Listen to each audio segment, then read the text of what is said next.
j'espère que vous allez bien. On se retrouve aujourd'hui pour une nouvelle vidéo.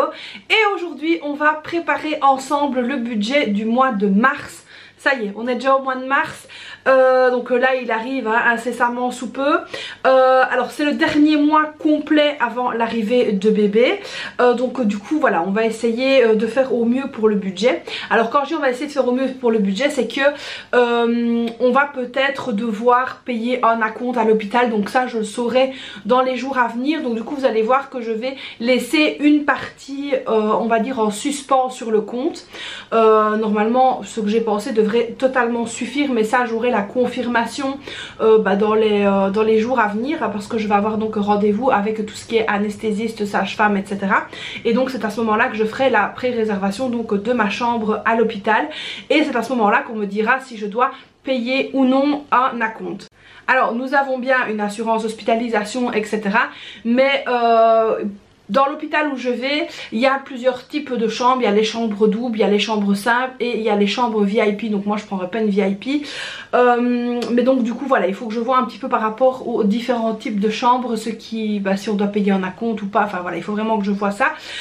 J'ai téléphoné évidemment à la maternité pour savoir un petit peu déjà à l'avance. Mais ici elle savait pas trop me dire par rapport donc moi à mon assurance hospitalisation.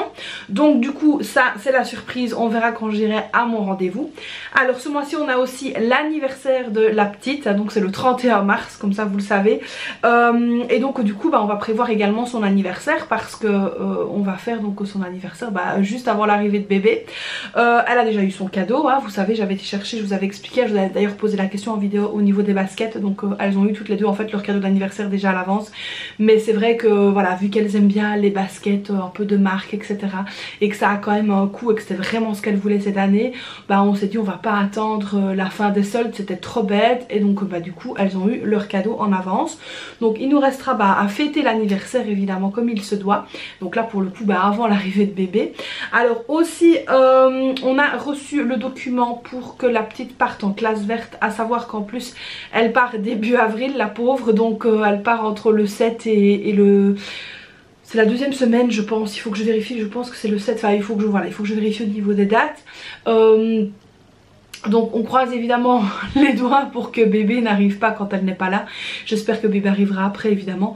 Donc du coup voilà pour les petites infos. Donc il faut préparer ça aussi. Je vous avais dit là que j'avais eu un bon pour aller chez Orchestra. Donc c'était un bon avec eBay Club. Et donc du coup tous les vêtements en fait pour les classes vertes sont prêts. Donc ça au moins on est tranquille. Donc pour elle en tout cas. Pour la grande je vais encore très certainement recevoir un bon. Peut-être le mois prochain, voire le mois d'après, mais on est bon parce qu'elle elle part fin mai début juin. Et donc du coup là à ce moment là j'aurai aussi la possibilité d'aller lui chercher tout ce qu'il lui faut. Bon, à savoir qu'elle elle n'ira pas chez Orchestra parce que c'est plus à sa taille. On ira plutôt pour elle chez Decathlon je pense. Pour la petite il faut que je vois peut-être sur Vinted si je trouve des chaussures de marche d'occasion, parce qu'il lui refaut des chaussures de marche et franchement ça m'embête de les acheter nouvelles. Pourquoi? Parce qu'en fait elle va les utiliser pendant 3 jours, c'est tout. Et donc nous quand on va se promener dans les bois etc, elle les met de temps en temps, mais on va pas faire ça toutes les semaines non plus. Et là encore moins vu que je suis enceinte et qu'elle va très certainement encore rechanger de taille d'ici l'année prochaine. Pour la grande, les chaussures de marche ça va être à les miennes parce que nous avons quasiment la même pointure. Donc elles seront un tout petit peu grandes, mais comme je lui ai dit j'ai des semelles, donc je lui mettrai une petite semelle dans sa chaussure de marche, ce sera parfait. Donc pour ça c'est bon. Et donc du coup voilà un peu pour les petites nouvelles. Donc vous voyez je suis très fatiguée, mais voilà je pense que c'est normal toutes les personnes qui ont été enceintes, et là c'est la dernière ligne droite, ça commence à être compliqué. Donc du coup là on va se pencher évidemment sur l'ordinateur. Je vais vous montrer, on va faire ensemble donc la mise en place du budget du mois de mars 2025. Et le temps passe à une vitesse folle, c'est incroyable. C'est aussi le mois sacré du Ramadan, donc ça c'est très très important aussi d'y songer, d'y penser, etc. Alors pour le coup cette année je ne jeûne pas. J'ai un petit peu harcelé mon médecin traitant à ce niveau là parce que j'avais vraiment envie de le faire, d'autant plus qu'on va manger très très tôt cette année par rapport aux autres années. Mais voilà, c'est un non catégorique de sa part. Elle m'a dit que c'est vraiment pas une bonne idée, d'autant plus que je manque de fer, etc. Et que du coup je dois prendre du fer. J'ai mon médicament aussi à prendre le matin, enfin voilà, donc j'ai des médicaments à prendre. Donc ici elle veut pas du tout. Donc bah voilà, ce sera sans moi cette année. Ma grande le fait, donc voilà, franchement elle m'épate parce que déjà l'année passée elle l'a fait sans aucun problème, donc j'étais vraiment épatée.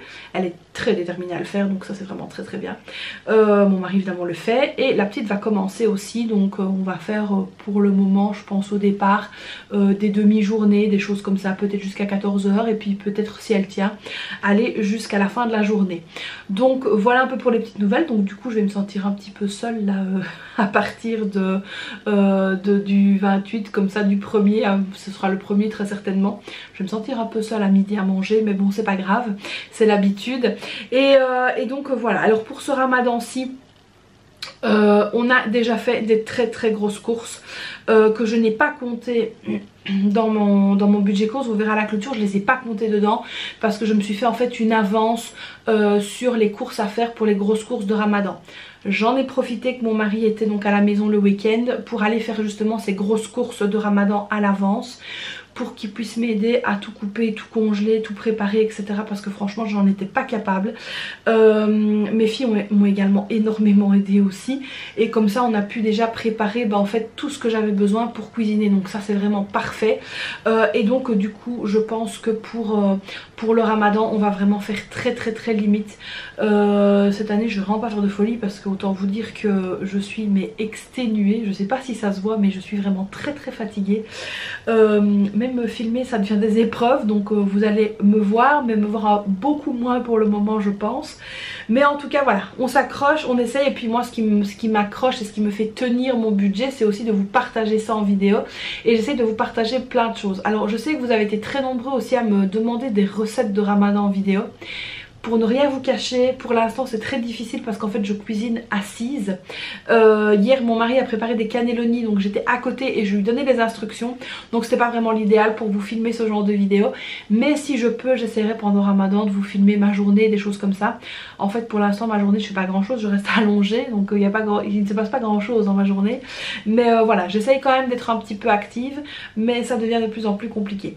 Bon allez, trêve de blabla parce que là je vous tiens, mais on n'avance pas. On va faire le bilan, là on va faire le bilan, mais on va faire le budget pardon du mois de mars. Allez c'est parti, let's go, on se penche sur le bureau. Ça y est, nous y sommes, c'est parti, nous sommes au mois de mars. On va donc préparer ensemble le budget. Alors comme d'habitude au niveau du salaire je ne change pas, c'est toujours 3700. Au niveau des allocations familiales pareil ça ne change pas, c'est donc 393,80. Au niveau des chèques repas, là mon mari va avoir moins ce mois-ci. Parce qu'il a donc presté moins de jours. Je vais compter sur 50 €, mais je pense qu'il aura quand même un peu plus. On va compter là-dessus pour être sûr. Alors, concernant justement la partie salaire, vous vous en doutez, avec un enfant en plus, ça va un petit peu augmenter. Je ne sais pas du tout encore de combien. Ça, on verra vraiment au fur et à mesure. On verra, voilà, on verra à ce moment-là de combien c'est donc augmenté. De toute façon, c'est quand même pas pour tout de suite. Pareil pour les allocations. Une fois qu'Aiden sera parmi nous, ça va donc aussi changer. Alors, au niveau de l'électricité, j'ai donc prévu 60 € et 60 € de gaz. Alors d'habitude c'est 42 et quelques, mais j'aimerais bien en fait augmenter un petit peu mes acomptes pour ne pas avoir de régularisation. C'est vraiment quelque chose qui m'arrangerait. Alors au niveau des assurances, on laisse les 200 €. Les téléphones portables 45, donc ça c'est par mois. Le pack maison c'est 42. Basic Fit, ça c'est donc pour mon mari 30 €. La mutuelle, il n'y a pas besoin, c'est payé. L'assurance hospitalisation, on est donc à 70 € et 20 centimes. L'eau, on est toujours à 150 € d'acompte. Le syndicat, 19 € et 60 centimes. La piscine, donc là, ce sera après les vacances, on va devoir repayer 60 €.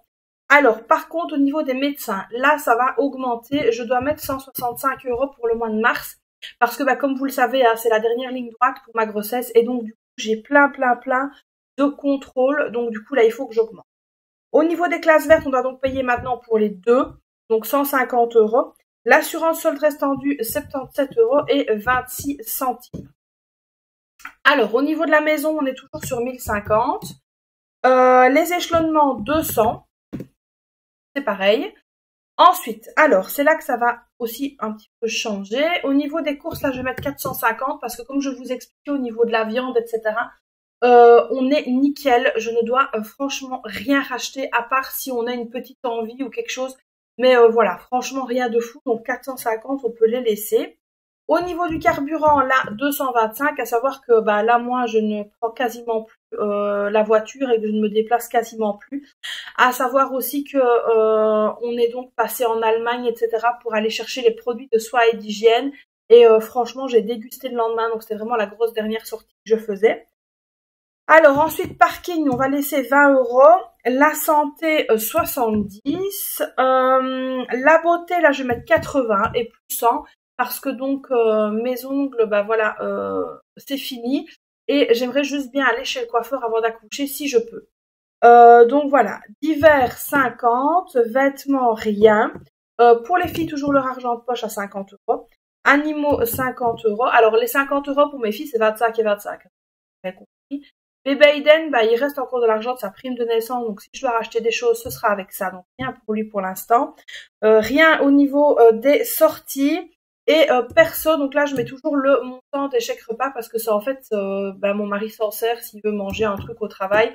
Mais là encore une fois, comme ça va être Ramadan, peut-être qu'on injectera ces 50 € là dans le budget course. Bah, ou alors sinon il va les cumuler pour plus tard. Mais voilà, on va vraiment les laisser tranquilles. Mais on va quand même les compter comme s'il était déjà plus là.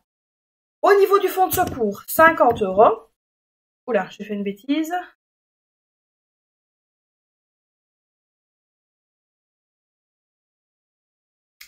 Au niveau des fêtes, 30 €. La rentrée scolaire, 30 €. Anniversaire, donc comme je vous ai dit, il reste le resto et le gâteau. Donc on va compter 150 € même si c'est un peu large. Vacances, là je mets rien. 20 € dans tout ce qui est vétérinaire et pension pour clochette. Et électroménager, 20 €. Donc voilà ici un petit peu pour le budget. Alors vous allez voir que ici il me reste l'équivalent de 419,74 €. Que ça je vais laisser évidemment sur mon compte. Comme ça en fait j'aurai évidemment la possibilité de payer la compte à l'hôpital.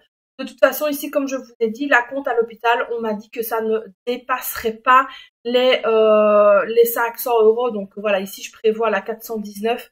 S'il faut remettre un petit peu, c'est pas grave. Avec la prime, je remettrai un petit peu. Mais en tout cas, ici, c'est sûr que ça ne dépassera pas. Donc, par sécurité, je vais donc laisser ça sur le compte. Alors là, je vous reprends. Ah non, d'abord, on va juste, refaire un petit peu le tour. Donc, les revenus, c'est bon.